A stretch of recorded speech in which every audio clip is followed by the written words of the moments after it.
خار شم د دوران پزړه کې پریوتم خار شم د دوران پزړه کې پریوتم سړی د جانان پزړه کې پریوتم ستا د ناکړدو اور چې لمبکړم ستا د ناکړدو اور چې لمبکړم سوز د هر انسان پزړه کې پریوتم خپل خلوص د ځان سره اخته کړم خپل خلوص د ځان سره اخته کړم شک شم د ایمان پزړه کې پریوتم ستا سره یاري خو چارې وکړلې ستا سره یاري خو چارې وکړلې فکر د شیطان پزړه کې پریوتم نه لرم وزر پرواز مې وکړلو نه لرم وزر پرواز مې وکړلو راز د لامکان پزړه کې پریوتم اوخ که د مظلوم شوم سیزل کوم اوخ که د مظلوم شوم سیزل کوم راغلم د جهان پزړه کې پریوتم.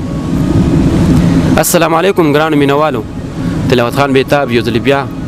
د خپل ادبي پاڼې د فکر لوت نه د خپل ګران ملګری د بهار وداس سره د خپل ادبي پاڼې د فکر لوت نه تاسو ته مخاطب دی، هم په دې هیله هم په دې تمه چې روغ جوړ به د صحت پجامه به. دوستانو نننی پروګرام د ملکنټري په دغه دنګ غرونو کې دی. یو ګلورین زیړ مازیګر دی، ملګری راغون شوي دي، یو ښایسته بنډار را جوړ کړی دی. نو ما ولې نه چې په دغه ګلورین او ښایسته مازیګري کې زموږ سره ناست شاعر د فیض محمد مظلوم صاحب نه څه ښایسته ښایسته کلامونه ریکارډ کړم او بیا ستاسو سره د فیسبوک او د یوټیوب په لار باندې شریک کړم. نو دوستانو زیات وخت به نه خرابو، راځئ خپل میلمه طرف ته ورځو.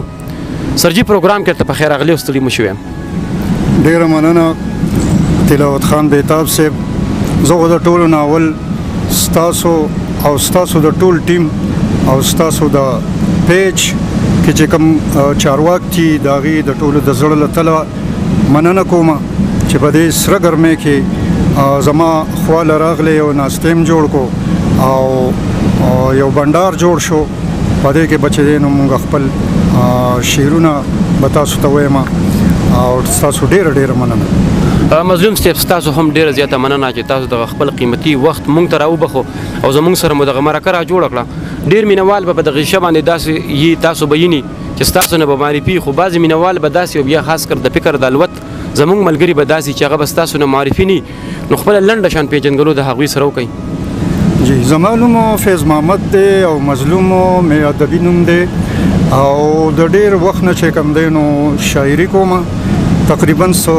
40 کاله 42 کاله به جوړېږي زما د شاعرۍ چې د هغه ځای نه خپلې هڅې کوم، خپل وس کوم او په مختلفو اصنافو باندې لیکل کوم. د دې دوبندۍ ورتیر اوسیدونکی یم. په یو سرکاري محکمه کې چې دی نو د استاد په حیثیت باندې خپل فرایض سرته رسوم او د ژوند ورځې شپې دي بس تېرېږي. ډېره مننه مظلوم صاحب، الله دې وکړي چې ستاسو دغه ژوند نور هم ښایسته تېر شي. اول به دغه مینوالو سره راله یو کلام شریکوئ، بیا به وروسته په نورو موضوعاتو باندې خبرې کوو. نو مینوالو سره اول څه شریک کړئ. یو دوه شعر دي. جی ارشاد. ستا سترګې چې ماته زما تاته شي، ستا سترګې چې ماته زما تاته شي، سا مې د نظر پکې راماته شي. او ستا د تکبر د ځوانۍ غرونه دي، ستا د تکبر د ځوانۍ غرونه دي او ملا د هر ارمان مې پکې ماته شي. ډېر ښکلی. نور یو دوه شعره به درته ووایم. جی وګیو. زمونږ ژوندون د هغه قام سره تیریږي اشنا، زمونږ ژوندون د هغه قام سره تیریږي اشنا چې ماشومان د میندو غېږو کې نهر وده شي او په اللهو للې للو خو خېټې نه مړي، په اللهو للې للو خو خېټې نه مړي چې ټوله شپه د لوږې وجاړي سحر وده شي. ډېر ښکلی. او دا یو غزل درته ډالۍ کوم. جی ارشاد. غزل دی مطلب چې فیصلې له د یارې هر وخت زنډ ورکوي، چې فیصلې له د یارې هر وخت زنډ ورکوي، یار جفاکار مې د احساس ونې له سنډ ورکوي او په مونږ ته مستې انبرینې خوشبویانې راوړي، په مونږ ته مستې انبرینې خوشبویانې راوړي، ټال چې وربل لې سیلې د ملکن ورکوي ډیر ښکلی دی ډیر ښکلی مننه او بل شعر دی چې اولې رخ راله د زړه ریښې ریښې کو په جار اولې رخ راله د زړه ریښې ریښې کو په جار اوس د جپا او د نفرت د ستنې ګنډ ورکوي او بل شعر دی چې دغه د 2 ورځو خایست تکبر مکوه دغه د 2 ورځو دغه د 2 ورځو خایست تکبر مکوه قدرت همیش ګوره خایست له عمر لنډ ورکوي ډیر ښکلی دا شعر بیا ووایه ډیر مننه جی مننه دغه د 2 ورځو خایست تکبر مکوه او قدرت همیش ګوره خایست له عمر لنډ ورکوي او ما پیرزونه په آشنا د پن او پن دوکړه خو ما پیرزونه په آشنا د پن او پن دوکړه خو یار مې بارلا په بدل له شګو پند ورکوي ډیر ښکلی او مقصد جی چې را معلومیږي د مظلوم د مر خبر پیوشو را معلومیږي د مظلوم د مر خبر پیوشو یار شکرانه چې غیر چا پیر په گاون ورکوي ډیر ښکلی ډیر مننه مظلوم صاحب مینوال په دغه شیشه باندې تاسو ویني کتابي اثر لري او جی زما خو تقریبا 4 کتابونه شایع شوي دي په دې کې ما یو په 1978 کې چاپ کړی و په 1984 هغې نوم و رنګینه دا کتاب اوس نایاب دی دا نشته په 1990 کې چې دی 1990 کې د ملکن سپرلی په نوم باندې زما د شعرونو یو مجموعه چاپ ته د هغې نه علاوه بیا په 2005 کې د منزل په لور نوم یو شعري مجموعه زما چاپ ته او اوس چې دی په 2020 کې د پښتو د غزل ارتقایي سفر باندې یو مقاله د تحقیق او تنقید باندې اړه لري دا کتاب اوس مارکیټ ته راغلی دی دې نه علاوه چې دی 11 علاقایي داستانونه ما لیکلي مختلف فلمونه سټوري ډرامې افسانې په دې باندې ما ډېر کار کړی دی خو په کتابي شکل کې دا نشته د پښتو ادب چې کوم اسناد دي مطلب غزل له بدل د نیمه کې د داستان دی قصه د چاربیته ده نظم دی تاسو زیات خبره تبازمای په سکه کړی ده ما زیاته تبازمای چې نو په غزل باندې کړی ده خو د دې نه وړاندې چې کله د داستان دورو په خوا تقریبا د نن 15 کاله 16 کاله وړاندې نو پاغه کې ما 11 علاقائی داستانونه لیکل اوس غزل باندې چې دی نو زه کاربو مزیات تر لیکل زما غزل ټیک سرجی دا خبر را سره هم پډاګی نن سبا ما ډیر شاعران ولیدل مرکې مو هم ریکارډ کړي په سوشل میډیا باندې خمینو چاربې ته ورکه ده د وجه سکی دي چاربې ته د وخت سره نوی اسناپ راغله لکه په خوا چې کم دینو هایکو چا نه پیژنده جی دا یو جاپانی صنفو راغې پښتنو چې دین ورته خپل رنگ ورکو پښتو یې پکې شامل کړه دا غې نورو چاربې ته ورکه شو چاربې ته ما په خپل باندې لیکلي دي په سن 84 کې چې کم کتاب ما د رنگینه په نوم چاپ کړی دی نو پاغه کې چاربې ته شته او ډېر خولي چاربې ته چې خالونه د شهاب او سری شونډې د خنجر زنګيږي د پمخ د امبري زل په خمار او ستی شوم پانګار په دې باندې دغه شانتي نور هم خېخي چاربې ته پکې خو د چاربې ته د ورکه دوه غټه وجداده چې یو خو هغه یو ډېر وګدي داستاني جی جی یو واقع په دا واقع ذکرې پکې نو وخت زیات تخلی نن سبا د چا سره وخت نشته غزل یو داسې سیز دی چې یو خو دې ډایرک په زړه باندې دغه کوي حمله کوي جی جی او خوږ لګي په سړي باندې وخت هم لګخلی نو دا غي وجدار چې غزل یا دا دو شعر چې وته وي سو کو ته قطه وي اعلان کې قطه دغه دو شعر وته نه وي جی جی قطه جدا سیز دی خو د اختصار نه چې څومره داخله کار اخلي نو اکثر وي دی دو شعر عرض دي ناتي مخ کې وي بیا بس غزل وي ځان خلاص کی هغه چاربې ته چې کمیدین هغه ورکه شوي ورو د دې دغه نه او دا یو پیر په ډیو ریډیو باندې دا سوال په ما باندې شو د چاربې ته په حواله سره جی جی هغه د ما دا جواب ورکړو چې یاره چاربې ته یو ډیر خولي او خوږ سن او دا په خورا سي چې دینو زمونږ د جنگونو واقعات او زمونږ د مرسیو چې څومره د اسانیانو د حسین حسن دغه د کربلا د شهیدانو په باره کې چې کوم مرسیه و یا دغه وی ایله چاربې ته شکلونه ورکړیو جی جی ناغه ډیر خوږ لګیدو ډیر دغه بل لګیدو خو د وخت سره چې دا سن پرورو متروک کی ختمي سرجی دا خبر را سره هم پټا کوي کم از کم تاسو د وینا مطابق 15 کال تاسو په ادب کې شو په دغه ادبي دنیا کې دا کوم وخت چې ستاسو تیر شو په دې کې ستاسو څه ستونزې ستاسو مخې ته راغلي؟ ستونزو نه خو یو بنیادم هم بچ نشي پاتې کېدی، خو البته د ادب په میدان کې چې کومې ستونزې موږ ته مخې ته راغلي دي نو هغه څو پیرې د داسې حالاتو سره موږ مخ شوي یو چې هغه تقریبا چې دا یو احساس زخمی کول دي د دې خبرې. دا تاسو چې کوم سوال وکړو دا ډېر ښکلی سوال مو وکړو او زه ستاسو په دې شیشه باندې د دې وضاحت کول غواړم چې زما یو غزل دی او هغه چې دی څوک یې په خاطره پریدي پورې تړي، څوک یې چې دی نو په غنی خان پورې تړي، حالانکه دا دواړه ډېر لوی نومونه دي او د ادب په میدان کې چې دی نو هغه پوړو ته رسېدلی دي چې که ماشوم دی که بوډا دی هغه یې پېژني. خو زه کله ناکله په دې باندې فخر هم وکړم چې زما په دې شعر کوم دومره زور و چې خلک یې په غنی خان پورې تړي، خلک یې په خاطره پریدي پورې تړي. هغه غزل به زه تاسو ته دلته ډالۍ کړم چې تاسو ته نور اورېدونکو ته ستاسو پته ولګي چې دا غزل نه د خاطره پریدي دی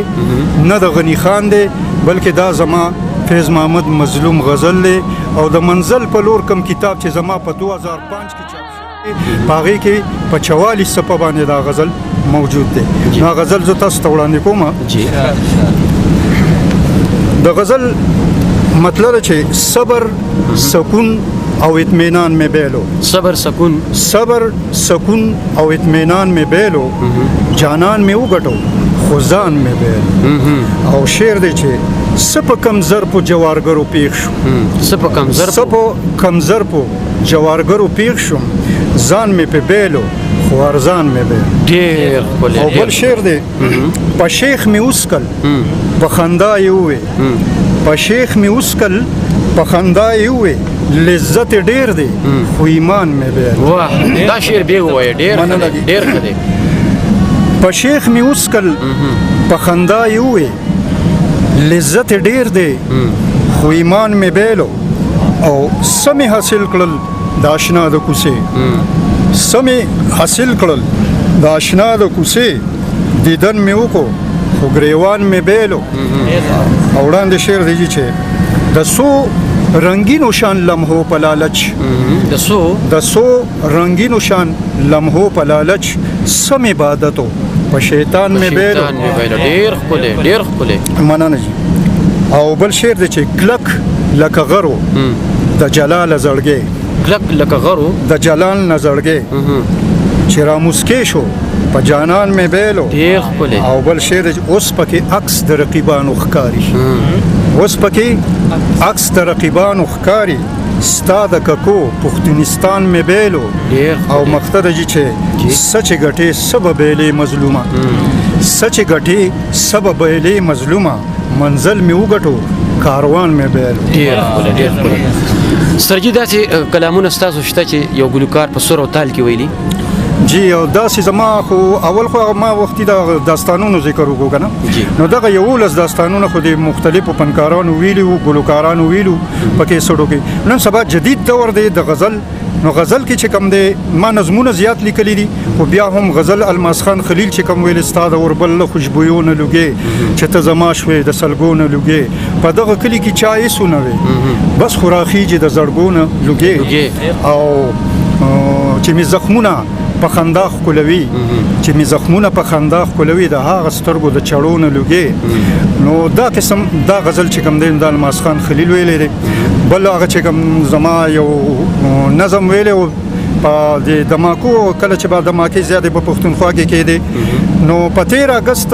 په مردان کې 1987 کې چې کومې دماکې شوې په هغې باندې ما یو نظم لیکلی و چې د وینو سور سیلاب بهیږي د پښتون په ځمکه، پښتون په خپل کور کې قتلیږي د پښتون په ځمکه. نو دا یو لوی اوږد نظم دی، دا مغه ویلی دی. د هغې نه علاوه چې دی نه یو بل انقلابي نظم دی، همت ویښ شه زه به هر یو پوخ کمر ماتوم، توره رااخلمه د جبر په خنجر ماتوم. دا نظم چې دی دا الماس خان خلیل ویلی دی. داسې زیات غزلې او نظمونه چې کوم دي نو مختلفو فنکارانو ویلي. مننه سرجي چې تاسو دغه خوږې درنې او ګټورې خبرې زموږ د دغه مینوالو سره شریک کړي. مینوال به هم غوږ منتظر وي چې یاره مظلوم صاحب به مزید موږ ته څه اوري، نو مینوال سره یو کلام ته شریک کړي، بیا به موږ هم ځو. غزل دی مطلب چې دواړه ښه سره پوهېږي، ستا باڼه او زما زړه دواړه ښه سره پوهیږي ستا باڼه او زما زړه رب یو ځای وهي رپیږي ستا باڼه او زما زړه ډېر ښکلی او فسادونه به ترې جوړ شي قیامتونه به ترې جوړ شي فسادونه به ترې جوړ شي قیامتونه به ترې جوړ شي دا چې یو بل ته ګواښیږي ستا باڼه او زما زړه او خوله په خوله دي لا تر اوسه د یو بل نه جدا نشو خوله په خوله دي لا تر اوسه د یو بل نه جدا نشو ستړي نه مړیږي ستا باڼه او زما زړه او په ستا سترګې سور انګار دی زما هم په زړه لمبي دي ستا سترګې سور انګار دی زما هم په زړه لمبي دي دواړه رو لږ کېږي ستا باڼه او زما زړه د بل کلام مطلع عرض کوم غزل دی چې دړ چې د زخمونو نه چاپېره کړي مینه اور د زړونو نه چاپېره او شعر دی چې ستا د ښکلي مخ دیدار به څه وي خو سړي که د دردونو نه چاپېره کړي او بل شعر دی چې وخاندي سنګزن په غضب وګوري غور د ارمانونو نه چاپېره کړي او یاد د ښکلي یار څه نازولی دی یاد د ښکلي یار څه نازولی دی شمې د قبرونو نه چاپېره مننه یاد د ښکلي یار څه نازولی دی شمې د قبرونو نه چاپېره کی او شعر دی چې نشي قیدولی خوشبویې څوک شپول کو د ګلونو نه چاپېره کی او بل وړاندې شعر دی چې مالا چې راځي سترګې خونکارېږي غور د نظرونو نه چاپېره کی او مقتده چې زه د یو مظلوم په حال جړېږم زغم چې د ویرونو نه چاپېره کی ډیره مننه فیض محمد خان مظلوم صاحب چې تاسو د ښایسته کلامونه زموږ د دغه مینوالو سره شریک کړو هیله لرم دوستانو چې تاسو به د دغه کلامونو او د دغه خوږو درنو ګټورو خبرونه خوندونه مزې اخیستې او په تیره د خپلو ګرانو ملګرو ډېر زیات مشکور یم چې د خپل قیمتي وخت موږ ته راوبخو او زموږ سره په دغه بنډار کې کېناستو ښکلی ورله جوړه کړه دوستانو په راتلونکي پروګرام کې به زه زما ګران دوست بهار داس او یاسر یو ځلې بیا یو نوي شاعر سره بیا تاسو ته مخاطب کېږو تر هغه دمه په پاک الله سپارم د الله په امان